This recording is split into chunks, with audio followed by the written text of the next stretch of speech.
Pemerintah Kota Banjarmasin menegaskan komitmennya untuk menertibkan reklame yang melanggar peraturan. Sejumlah reklame telah diidentifikasi sesuai dengan ketentuan teknis wan kadang merusak estetika kota. Ada 4 titik reklame jenis bando yang berada di median jalan wan harus segera ditertibkan. Di antaranya berada di kawasan Jalan Samudra, 2 titik masing-masing berada di Jalan Hasan Basri wan Jalan Es Parman.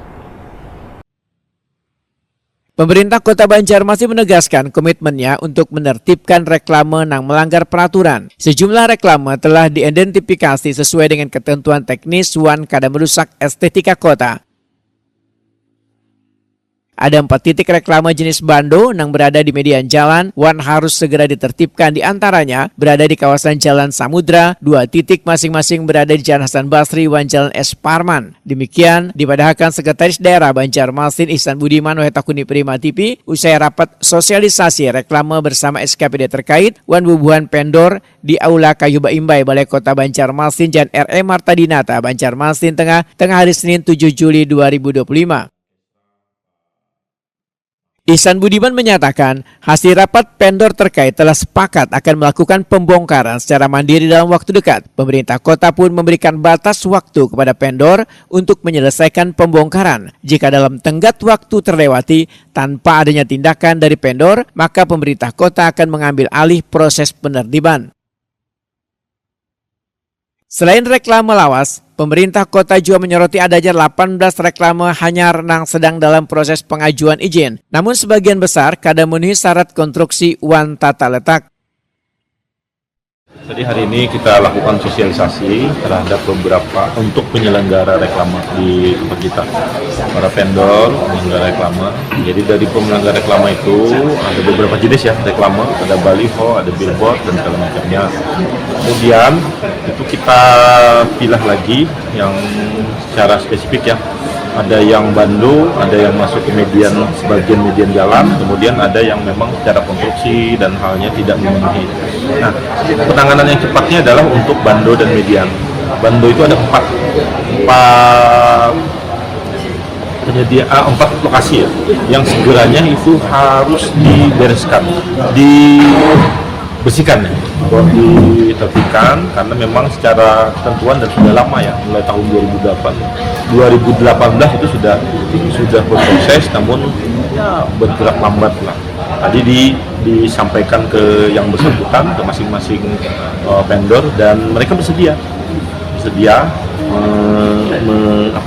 menertibkan sendiri, membereskan sendiri di 4 titik yang dimaksud.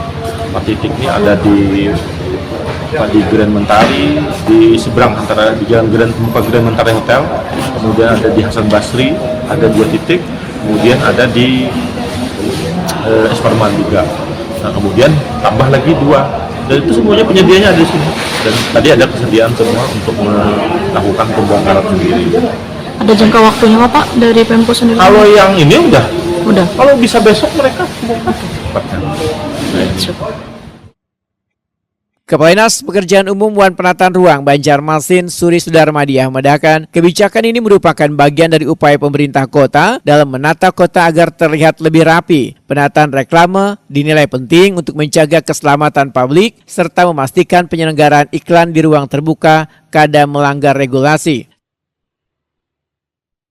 Jadi tadi hasil rapatnya memang ada 2 ya, ada 2 kegiatan. Yang pertama mungkin lanjutan penertiban untuk bando ya, 4 bando dan 2 reklame yang melintang jalan yang sudah dari beberapa tahun yang lalu, mungkin sekitar 7 tahun ya Pak, 7 tahun. Jadi itu yang akan segera ditindaklanjuti karena memang itu satu untuk bando yang reklame yang melintang kan memang tidak diperbolehkan sehingga itu akan ditindaklanjuti oleh istilahnya vendor, apakah akan membongkar sendiri atau nanti dijadwalkan memang di sekitar bulan September. Nah, satu lagi mungkin terkait penertiban, penataan kembali reklame-reklame di sepanjang Jalan Ayani.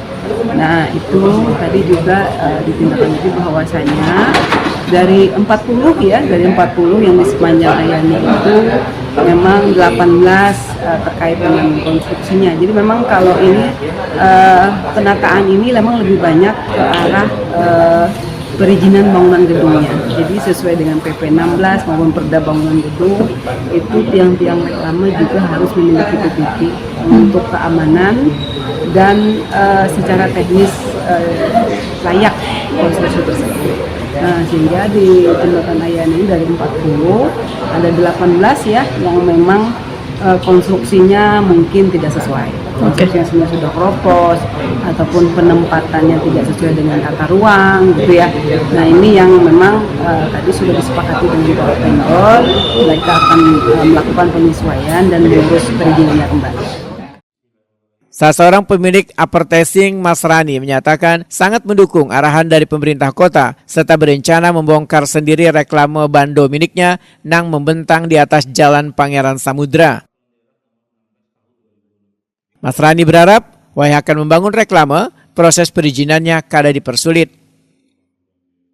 Jadi pada intinya kita mengikuti aja sesuai peraturan, tapi ya yang penting kita kan dalam memproses perizinan atau proses yang lain-lainnya supaya dipermudah aja gitu kan. Jadi ada terlalu birokrasi mana lah. Yang penting kan kalau secepat mungkin direalisasikan, ditindaklanjuti gitu nah.